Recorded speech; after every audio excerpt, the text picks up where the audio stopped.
নমস্কার, চাঁদনি চ্যানেলে আপনাদের স্বাগত জানাই। আজ আপনারা শুনছেন একটি অসাধারণ গল্প, রাজ মুকুট।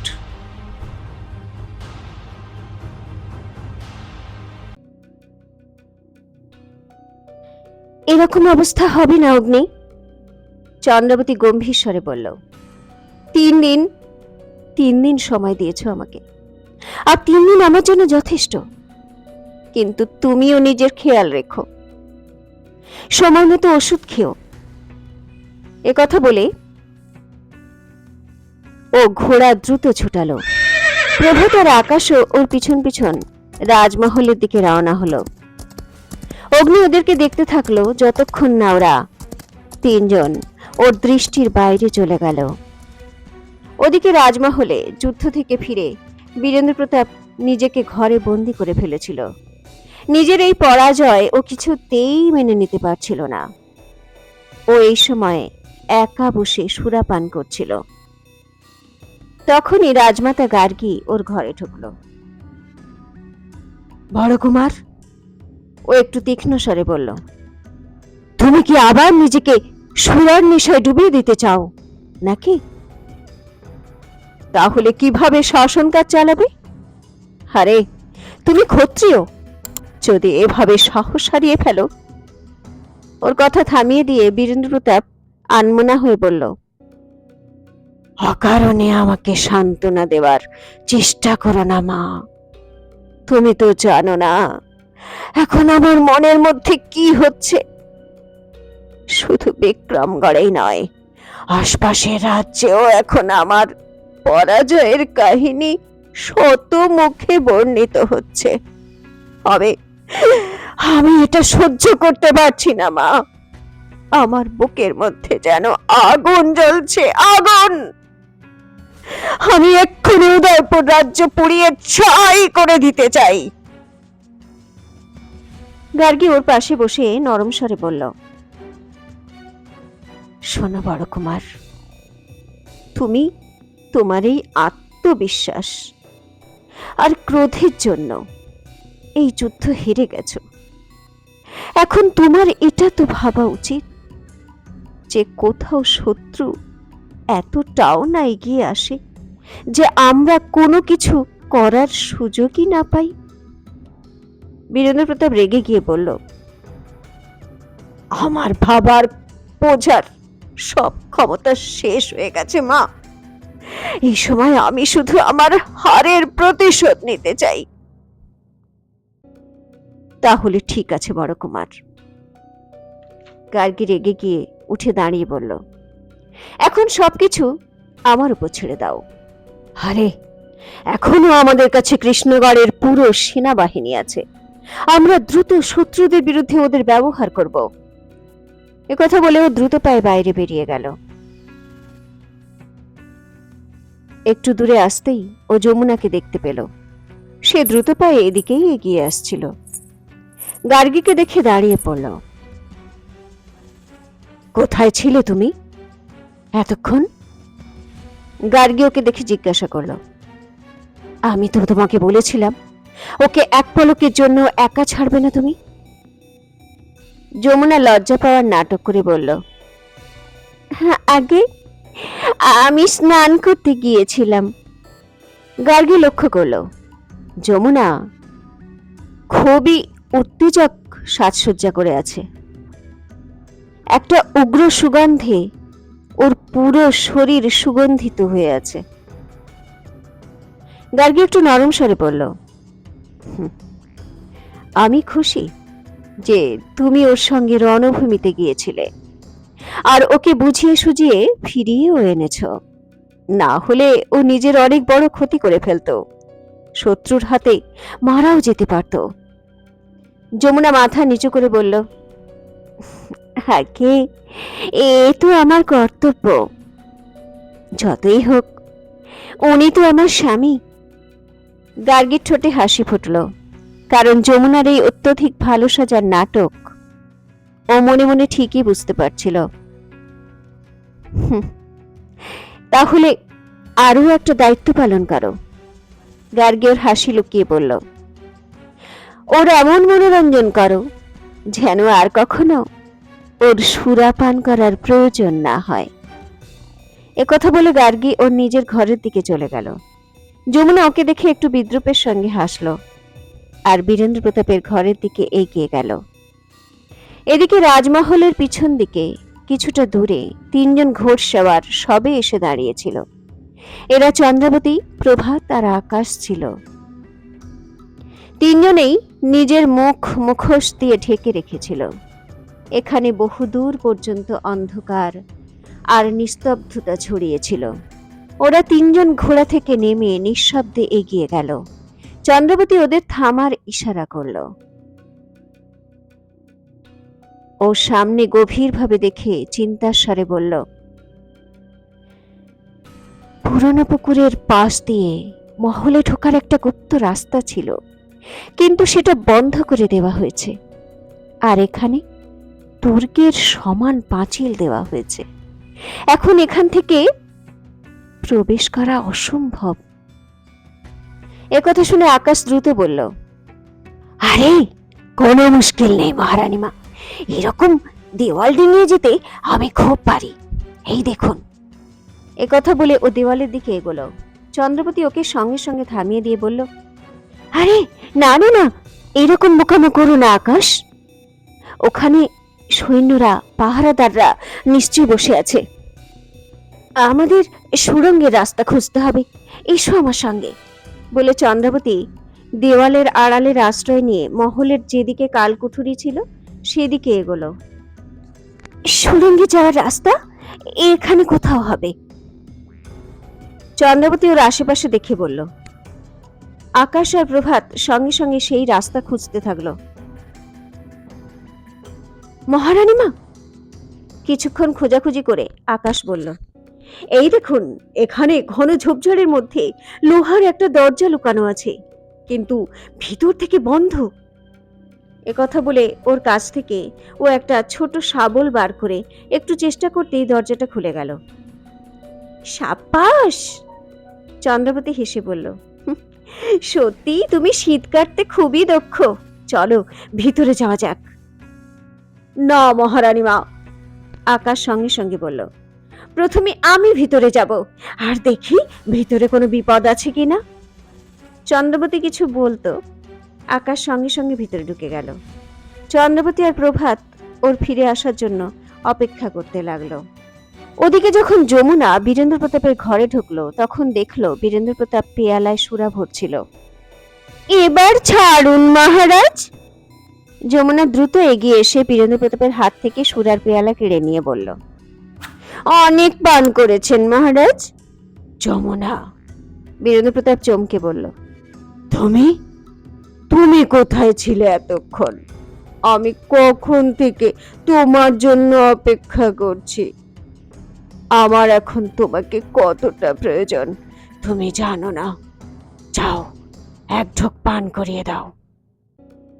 না মহারাজ, যমুনা কঠিন স্বরে বলল, এক ঢোক তো দূরের কথা, এক বিন্দুও দেব না আমি। এখন আপনি সবকিছু ভুলে আরাম করুন। আসুন আসুন আমার সঙ্গে। একথা বলে যমুনা বীরেন্দ্র প্রতাপের মাথা নিজের কোলে তুলে নিল আর ওর চুলে অতি স্নেহের সঙ্গে হাত বোলাতে লাগলো। যমুনার এত আদরের স্পর্শে বীরেন্দ্র প্রতাপ যেন সবকিছু ভুলে গেল। ও ওর চোখের দিকে তাকিয়ে বলল, ওহ যমুনা, তুমি তুমি কত সুন্দর, একেবারে কোনো অপ্সরার মতো। আর আর তোমার শরীরের এই গন্ধ আমাকে পাগল করে দেয়। জবাব দেওয়ার পরিবর্তে যমুনা খুব জোরে হেসে উঠল, কিন্তু না জানি কেন বীরেন্দ্র প্রতাপ অস্থির হয়ে উঠল। কি হলো মহারাজ? যমুনা চমকে জিজ্ঞাসা করল, আপনি এত অস্থির কেন হচ্ছেন? বীরেন্দ্র প্রতাপ কিছুক্ষণ চুপ করে থাকলো, তারপর ধীরে ধীরে বিড়বিড় করলো, আমার মনে হলো যেন তোমার এই হাসি আমাকে বিদ্রুপ করছে। যমুনার হাসি থেমে গেল। আমি আমি ক্ষমা চাইছি মহারাজ। ও লজ্জিত হয়ে বলল, আমার জন্য আপনাকে। না যমুনা, না। বীরেন্দ্র প্রতাপ খুবই অস্থির হয়ে বলল, এতে তোমার কোনো দোষ নেই। তুমি তুমি জানো না আমি নিজের পরাজয়ে অতটাও দুঃখিত নই, যতটা দুঃখ এটা ভেবে পাচ্ছি যে আমার এই পরাজয়ের খবর চন্দ্রাবতীর কাছে পৌঁছে গেছে।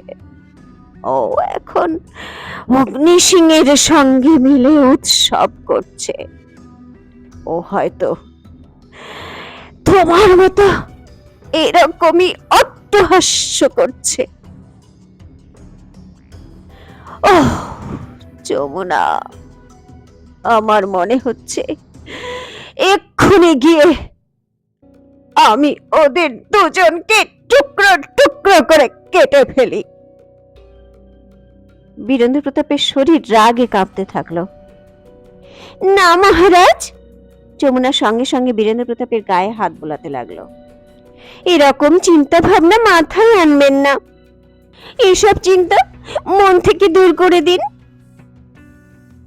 ভুলে যান আপনি চন্দ্রবতীকে, ভুলে যান আপনি অগ্নিসিংহকে। এই দেখুন আমার চোখে দেখে আমি আমি কত ভালোবাসি আপনাকে, দেখুন। কথা বলে যমুনা ওর নরম ঠোঁট বীরেন্দ্র প্রতাপের ঠোঁটের উপর রাখল। ওর শরীরের কোমল আর সুগন্ধি স্পর্শ পেয়ে বীরেন্দ্র প্রতাপ উত্তেজিত হতে থাকলো। তখনই ঘরের দরজা ধাক্কানোর শব্দ হলো। যমুনা আর বীরেন্দ্র প্রতাপ দুজনেই চমকে উঠল। ক্ষমা করুন মহারাজ।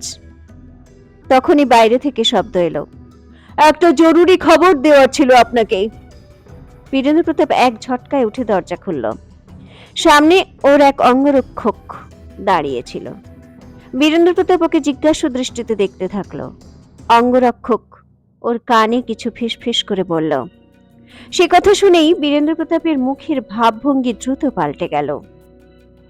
ওদিকে মহলের পিছন দিকে দাঁড়িয়ে চন্দ্রবতী আর প্রভাত আকাশের ফিরে আসার জন্য অপেক্ষা করছিল।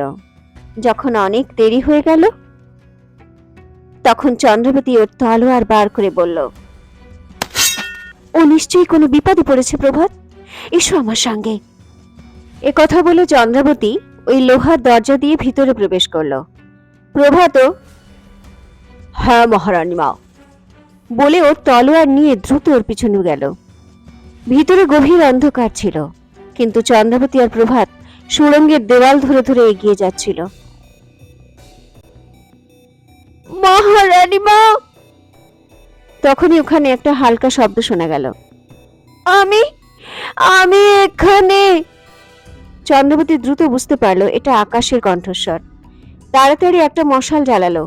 দেখলো সামনে আকাশ দড়ি দিয়ে বাঁধা সুড়ঙ্গের ছাদ থেকে উল্টে ঝুলে আছে। মহারানী মা! ও অসহায় হয়ে বলল, এখানে ফাঁদ পাতা ছিল, আমাকে বাঁচান। এটা দেখে চন্দ্রবতী আর প্রভাতের হাসি পেয়ে গেল। কেন, তুমি আমাকে বিপদ থেকে বাঁচাতে গেছিলে না? চন্দ্রবতী ও তলোয়ার দিয়ে দড়ি কাটতে কাটতে বলল, কিন্তু নিজেই ফেসে গেলে তো। এখন বুঝতে পারলে গোয়েন্দাগিরি করা আর শীত কাটার মধ্যে পার্থক্য আছে। এ কথায় আকাশ বলল, যদি আমি আগে ভিতরে না ঢুকতাম তাহলে আমরা তিনজনেই এই দড়ির ফাঁদে ঝুলতাম। চলুন এখন এগিয়ে যাই, কিন্তু আগে এই মশাল নেভান। চন্দ্রবতী দ্রুত মশাল নিভিয়ে দিল, আর ওরা তিনজন সাবধানে এগিয়ে সুড়ঙ্গের ওপর দরজার সামনে পৌঁছে গেল। দূরে অন্ধকারে চারজন পাহারাদার দাঁড়িয়েছিল, যারা কথা বলায় মগ্ন ছিল। চন্দ্রবতী ফিসফিস করে বলল, আমাদের ডান দিকে ঘুরে যেতে হবে, কোনো শব্দ না করে ওদিকে এগোতে থাকো। তিনজন নিঃশব্দে এগোতে থাকলো। এর মধ্যে আরো কিছু পাহারাদারকে ওরা দেখতে পেল, কিন্তু কারো নজর ওদের দিকেই ছিল না। কিছুক্ষণের মধ্যেই ওরা মহলের এমন জায়গায় পৌঁছলো যেখানে অনেক ঘর ছিল। এই ঘরগুলোই বীরেন্দ্র প্রতাপের দেহরক্ষীরা থাকে, চন্দ্রাবতী ফিসফিস করে বলল। আর ওই ওই যে ওটা ওটা সুমন্তের ঘর। কিন্তু শোনাও, জানালা দিয়ে আমরা ভিতরে প্রবেশ করব, বুঝলে? একথা শুনে প্রভাত বলল, কিন্তু মহারানী মা, আমরা ঘরে কি পাবো? সুমন্ত তো নিখোঁজ। চন্দ্রাবতী জবাব দিল, ও কাল রাতে নিখোঁজ হয়েছে। হতে পারে ওই সময় ও নিজের ঘরে ঘুমোচ্ছিল। আমরা হয়তো ওর ঘর থেকে কিছু পেলেও পেতে পারি। আর এটাও তো হতে পারে যে সুমন্ত অগ্নির মা উর্মিলার হত্যার প্রমাণ ওর ঘরে লুকিয়ে রেখে গেছে। তোমরা আমার সঙ্গে এসো। তিনজনে আগের মতোই কোনো শব্দ না করে ঘরের পিছন দিকে পৌঁছে গেল। আকাশ আবার নিজের দক্ষতার প্রমাণ দিয়ে ঘরে জানালা খুলল, আর তিনজনে একে একে ঘরে লাফ দিয়ে ঢুকলো। ঘর পুরো অন্ধকার ছিল। চন্দ্রাবতী আবার মশাল জ্বালালো। ও একেবারে চমকে উঠল, কারণ ও সবার আগে বড় একটা ছুরি দেখতে পেল, যেটা সুমন্তের খালি বিছানায় রাখা ছিল। চন্দ্রাবতী এগিয়ে গিয়ে ওই ছুরি তুলল। মহারানী মা, তখনই প্রভাত চিন্তার স্বরে বলল, এই ছুরিতে রক্ত লেগে আছে, যেটা শুকিয়ে গেছে। এমন নয়তো কাল রাতেই সুমন্তকে হত্যা করা হয়েছে। না প্রভাত, চন্দ্রাবতী ছুরিটা ভালো করে দেখে বলল, হত্যা করার পর হত্যাকারী এই ছুরি এখানে ফেলেই বা কেন যাবে? ওর কথা শেষ হওয়ার আগেই হঠাৎ একটা জোরে ক্যাঁচ করে শব্দ হওয়ার সঙ্গে সঙ্গে দরজা খুলে গেল, আর কিছু লোক দ্রুত ঘরে ঢুকলো। চন্দ্রাবতী, প্রভাত আর আকাশ চমকে উঠল। চন্দ্রাবতী দেখলো এরা সবাই বীরেন্দ্র প্রতাপের সৈন্য। তখনই ওখানে একটা উচ্চ কণ্ঠস্বর শোনা গেল, তাহলে তোমাকে এখানে আসতেই হলো চন্দ্রাবতী। চন্দ্রাবতী দেখলো ঘরের দরজা বীরেন্দ্র প্রতাপ দাঁড়িয়ে। ওর ঠোঁটে একটা কুটিল হাসি ফুটে উঠেছে। ও চন্দ্রাবতীর দিকে এগিয়ে আস্তে আস্তে বলল, এটা তো সত্যি চমৎকার হয়ে গেল। এই কিছুক্ষণ আগে আমি তোমার আর অগ্নির কথা যমুনাকে বলছিলাম। তোমাদের দুজনকে টুকরো টুকরো করে কেটে ফেলতে চাই আমি। বীরেন্দ্র প্রতাপকে দেখেই চন্দ্রাবতীর চোখের সামনে সেই ঘটনাটা ভেসে উঠল। হারাবল্লী পাহাড়ের বীরেন্দ্র প্রতাপ চন্দ্রাবতীকে ধাক্কা দিয়ে ফেলে দিচ্ছে, আর ওর পা থেকে রক্তের ধারা বয়ে যাচ্ছে। রাগে চন্দ্রাবতীর রক্ত টকবক করে ফুটতে থাকলো। বীরেন্দ্র প্রতাপ! ও রাগে চিৎকার করলো আর নিজের তলোয়ার হাওয়ায় দুলিয়ে বীরেন্দ্র প্রতাপের উপর ঝাঁপিয়ে পড়ল। তা দেখে বীরেন্দ্র প্রতাপ দ্রুত নিজের তলোয়ার বার করলো, কিন্তু চন্দ্রাবতী তলোয়ার দিয়ে এমন জোরে আঘাত করলো যে বীরেন্দ্র প্রতাপের তলোয়ার দু টুকরো হয়ে দূরে ছিটকে পড়ল। বীরেন্দ্র প্রতাপ প্রথমে তো থতমত খেয়ে গেল, তারপর ও সৈন্যদের উপর চিৎকার করলো, এই দুটো ছেলেকে এক্ষুনি মেরে ফেলো। নিজের তলোয়ার হাওয়ায় দুলিয়ে সৈন্যরা প্রভাত আর আকাশের উপর ঝাঁপিয়ে পড়ল। দাঁড়াও! তখন চন্দ্রাবতী বাঘিনীর মতো গর্জন করল, না হলে বীরেন্দ্র প্রতাপের মাথা ধর থেকে নামিয়ে দেব আমি। সৈন্যরা থমকে গিয়ে দেখল চন্দ্রাবতী তার তলোয়ার বীরেন্দ্র প্রতাপের গলায় চেপে ধরে রেখেছে। তাহলে কি হবে এখন বীরেন্দ্র প্রতাপ আর চন্দ্রাবতীর মধ্যে? আর কোথায় সুমন্ত? সত্যি কি ওকে রাজমাতা নিখোঁজ করে দিয়েছে, নাকি মেরে ফেলা হয়েছে ওকে? জানার জন্য শুনতে থাকুন রাজমুকুট, এক ঐতিহাসিক প্রতিশোধ, শুধুমাত্র চাঁদনীর সঙ্গে, চাঁদনী চ্যানেলে।